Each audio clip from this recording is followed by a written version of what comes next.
Quand les hommes vivront d'amour, il n'y aura plus de misère. Et commenceront les beaux jours.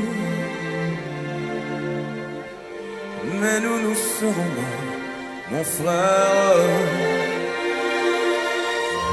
Quand les hommes vivront d'amour,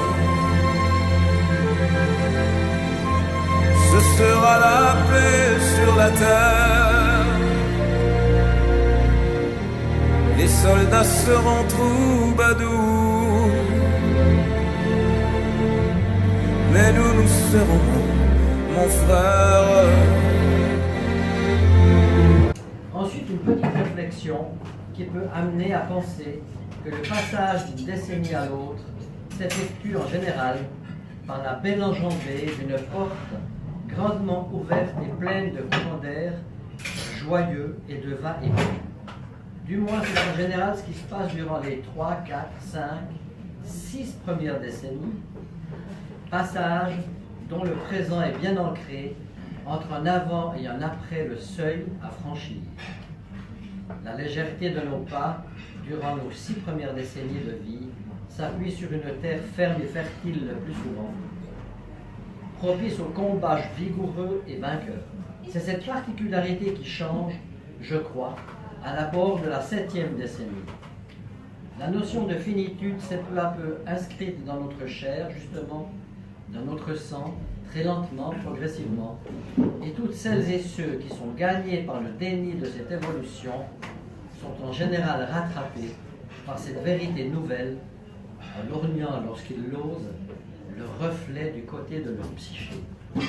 Penchés sur le vestige d'un sol de mosaïque de la villa de l'empereur Adrien du côté de Tivoli, dans le silence de cette colline dominant une Rome magnifique, comment échapper brutalement à ce sentiment de finitude en se remémorant la puissance et l'esprit de cet empereur de génie ayant marqué les 2 premiers siècles de notre ère.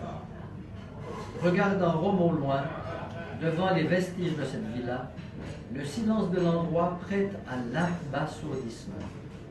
Toutes les subtilités stratégiques du guerrier, toutes les réflexions du penseur qu'était Adrien, et dont les derniers jours avaient été relatés avec tant d'acuité imaginaire par Marguerite Yourcenar, toute cette force, donc, cette gloire, toute cette puissance vertigineuse était donc résumée en ces quelques ruines sottement silencieuses.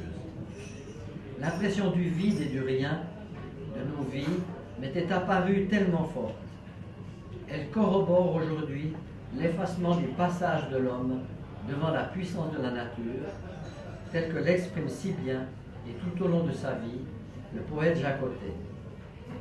Et il illustre cette affirmation par ce cher Schneider-Amann.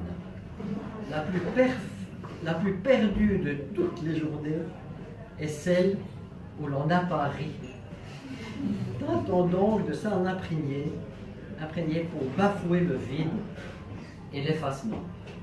Et je vous souhaite un excellent dessert et une très très bonne suite. Bravo.